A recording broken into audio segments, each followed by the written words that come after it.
Today's AskReddit post. What's a new trend that's doing a lot damage that people don't realize? Oh boy, this is gonna be a good one. Let's get started. Veneers from unlicensed veneer techs. Buccal fat removal. Gonna look like the Crypt Keeper at 40. Gonna look like the Crypt Keeper Grand Moff Tarkin at 40.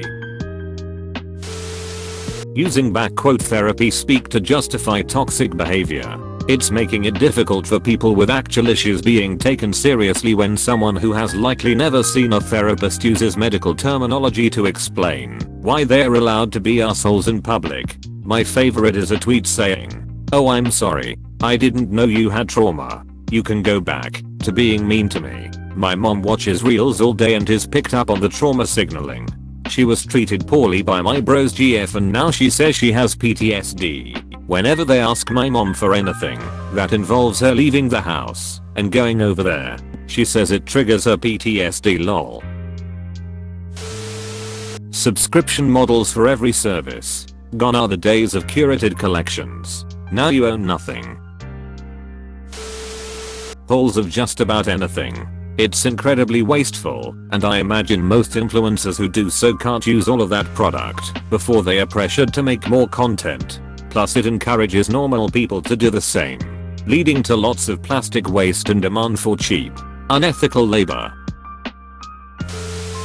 Celebrity tequila. More specifically the process of hydrolysis that use young agave plants instead of mature agave plants, creating a neutral alcohol that is then flavored with additives. This brings the price of agave up, and customers are given an artificial tequila rather than traditionally made tequila that uses agave plants matured for 7 years. That's rather highly specific, and yet also interesting. Did not know that was a thing. Fucking Kendall Jenner. Posting everything on social media. I used to post a lot on stories on Instagram, WhatsApp. At some point I started to think that no one actually cares what I post and it's pointless for me. So I stopped. I was checking who saw those posts. Got annoyed when someone I didn't like watched my stories. Now I don't post on social media anymore and I'm happier. I wish I could just walk away from it all, but the career I'm in is so tied in with socials. I just feel stuck. Posting children and all their personal, emotional and vulnerable moments. People are literally pimping children for karma and followers. Crying children. Dying children. Naughty children. Confused children. Humiliated children. I'm waiting for some of these kids to grow up and sue the poop out of their parents. The first ones already are doing so. Instagram tourism. We are trashing beautiful places because we gotta have that photo. Japan is closing off certain areas to tourists in Kyoto due to tourists touching geishas and even planning to build a wall to block the view of Mount Fuji at a convenience store. Very popular photo angle due to littering. Normalizing plastic surgery, fillers and botox for teens. I would even say normalizing this for adults. I get wanting to look your best, but I wish as a society we could be okay with our unique features and not worry so much about vanity. Steroid use is becoming increasingly popular among teenage boys and young men. Social media is feeding them metric tons of fitfluencers that lie about their steroid use, feeding into the "why can't I be like them" pipeline that ends up with them hopping on.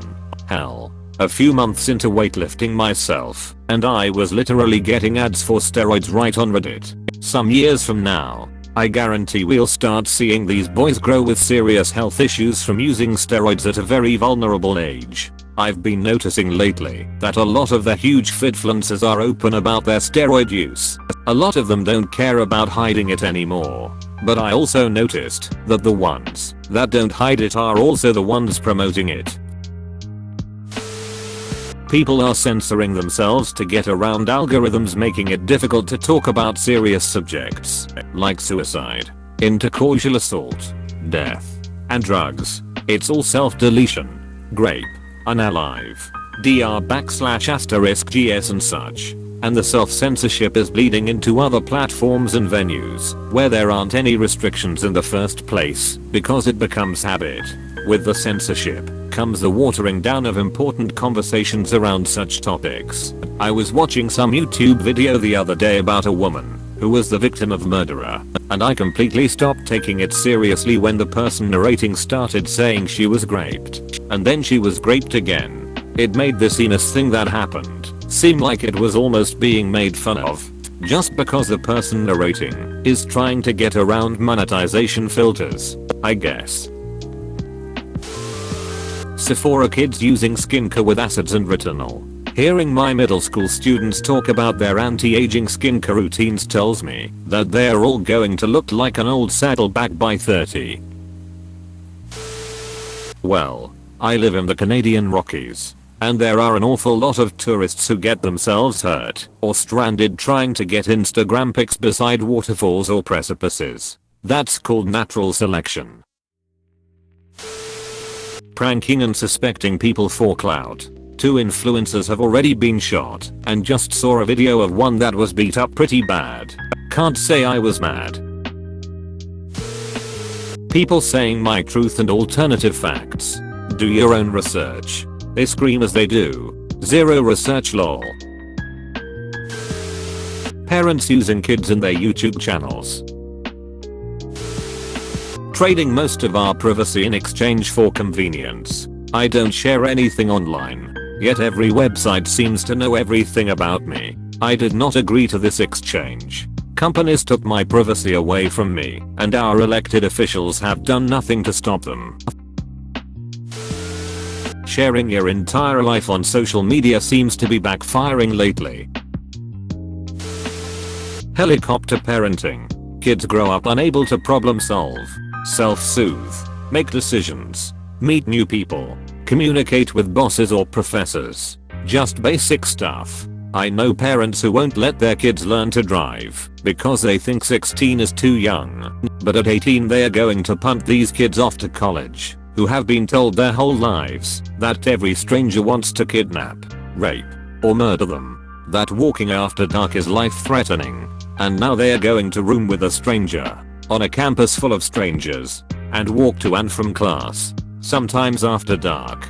There's a reason so many young adults have anxiety disorders. I know people in their 20s who have panic attacks when faced with calling to make a doctor appointment. I'm a criminal defense attorney, and the amount of moms I have trying to resolve their adult child's issue is astounding. Lady, your grown kid got themselves into grown kid problems. I need to talk to them, not you. Clapback videos on TikTok. Why are we bullying each other as adults?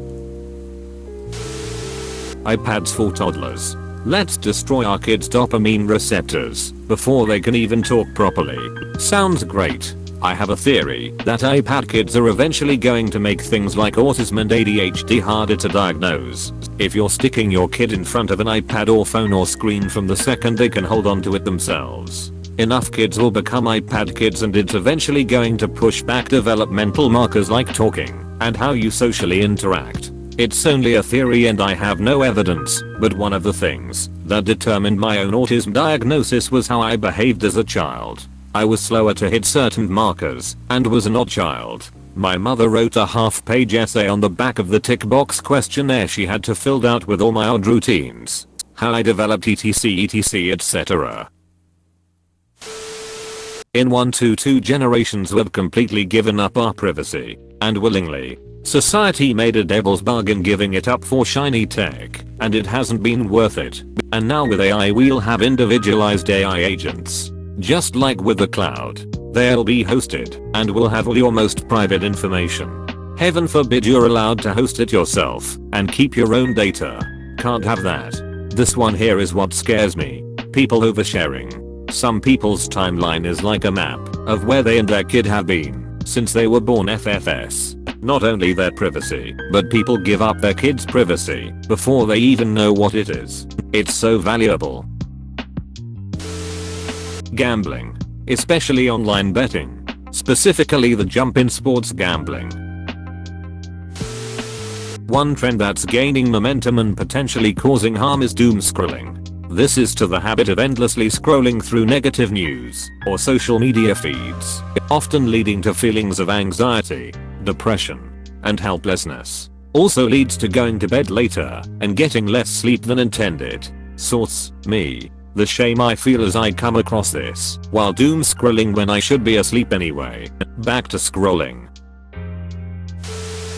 Consumerism culture. One person does not need 20 cups just because they are different colors, but somehow social media has convinced us to buy 20 cups in different colors that either end up sitting in a cabinet collecting dust or in a landfill. Health/wellness influencers. Can't exactly say if there's a new trend, but a good chunk of these people have not the slightest clue about what they're yapping about, yet somehow they're able to amass millions of followers. Unless you're British. I have at least 15 mugs, and I still run out. Short videos ruining attention spans, especially the ones with the AI voice. They are really dystopian. I think destigmatizing mental health is great. I think all the self-diagnoses and hyper-acceptance where it's used as justification for poopty, lazy, or entitled behavior is not. I'm sorry to people who are truly struggling, but you still need to take responsibility for your mental health and put effort into trying to grow and heal. I'm so sick of hearing people say it's not my fault because a diagnosis, self or otherwise, is not an excuse to never take responsibility for your actions. Giving phones and tablets to literal babies for hours a day because it's easier than managing your children. I can't even imagine the rot it's causing to their underdeveloped brains. My beef is more with the overall culture that leads to parents being so burned out that screens become a necessity for getting through the day. Hardly anyone has that village they say is required for child rearing. Childcare is very expensive. Prohibitively so for way too many families. Standard work hours are too long to still have any energy left over at the end of the day for your family, etc etc. Emo screens are the band-aid we are slapping on a very deep cultural problem. Family vloggers monetizing their toddlers and babies, making tons of money sticking cameras in their little faces 24/7. Nothing off limits. Making them cry and recording it. Filming every diaper change and potty accidents. Should be illegal. Overworking and burnout. People think that working more will make you more successful, but it's actually bad for your body and your mind. My uncle had a stroke for working on the computer for 12 hours without stopping. Hasn't this been an issue for thousands of years? Ever since humans developed to actually own things, this has pretty much been the case. Egg slaves in ancient Egypt and peasants in Saxon England. ChatGPT. I feel like I'm unable to produce a long coherent piece of text anymore, and I spot this chat kind of language on LinkedIn. Resumes. Product descriptions. Everywhere. Or at the very least it now makes you skeptical of everyone's actual abilities. It's like everyone suddenly became a contestant on a reality TV show where the goal is to showcase a flawless life 24/7. But behind the scenes, it's a different story. People are spending hours staging the perfect shot, filtering out imperfections, and carefully curating their online personas. House rentals, corporations, Airbnb, taken too far. When a community ends up with scant actual residents. Airbnb is one of the great causes of the housing price boom that has left so many unable to even imagine buying a home. Every time I see some poop bag running their Airbnb business, I want to rip their goddamn arms off. Anything that starts with TikTok and ends with challenge. Posting your kids online /family YouTube accounts. Short videos like TikTok, Vines, Reels etc is legit ducking up people's attention spans, and I'm scared about the future generations that grow up with this. AirPodsing constantly. I have a feeling in 20 years we are going to see a lot of hearing damage in people too young to have it. What bothers me is that it seems to make it so much more difficult for people to function without auditory stimulation. I'm referring to the people at work who need to have an AirPod in when they are doing something. Being reliant on being entertained to function seems like a huge pain in the ass. Extremely elderly politicians. We made fun of the Soviets for their gerontocracy. FAQ. What is the main difference between succession under the Tsarist regime and under socialism? A. Under the Tsarist regime, power was transferred from father to son, and under socialism, from grandfather to grandfather, but then turned around and built our own. Being on social media all day every day. The botox/filler trend for younger women. It's already a lot to deal with. Imagine growing up with social media, but I can't imagine being younger right now with also the easy access to fillers and botox. It seems to revolve around this concept of maintain your youth, but honestly it just makes younger women look like the older women who use it to look younger, if that makes any sense. Now these young teenagers to 20-year-olds look like 40 to 50-year-olds trying to look 30. Makes perfect sense, because I've been saying this for years. It makes young people look older, because my brain associates that pumped and frozen perfect look with the Real Housewives. Vaping. The rise of single-use vapes exacerbates the problem even more, creating all these batteries which become litter awful for the environment. Even worse than cigarette butts. I watch a YouTuber who does metal detecting. He will search a section of river that is popular with rafters, people on tubes etc, and will have 20 to 30 of those disposable vape things collected by the time he is done. The disappearance of child-friendly spaces online, especially for girls. Remember when toys like Barbie and Polly Pocket had websites filled with games where you could dress up characters or do makeovers? Design a dream bedroom? They literally don't exist anymore. I've noticed a growing issue with young girls having no safe spaces online anymore where they can just be kids, leading to them trying to fit in by copying older teen/adult activities like *makeup tutorials and get ready with me videos. Growing up far too quick. Literally saw a kid who was like 12 apply foundation while talking about poop like some beauty influencer. Hustle culture. Kids rarely spending significant time outdoors. On a minor note, they are more likely to become nearsighted. On a significant note, they are less likely to be emotionally stable for times of adversity as an adult. Parasocial relationships with celebrities, Swifties, Beehive, Barbs etc. Authoritarian populism. Plastic surgery encouraged by social media. The entire culture of luxmaxing. Most of it doesn't actually work, and people who peddle it online are making a lot of money off of young insecure people. Bro, you actually watched the whole video. I'd give you a high five if I was a human. Make sure to click the like button and subscribe for more great content. See you next time.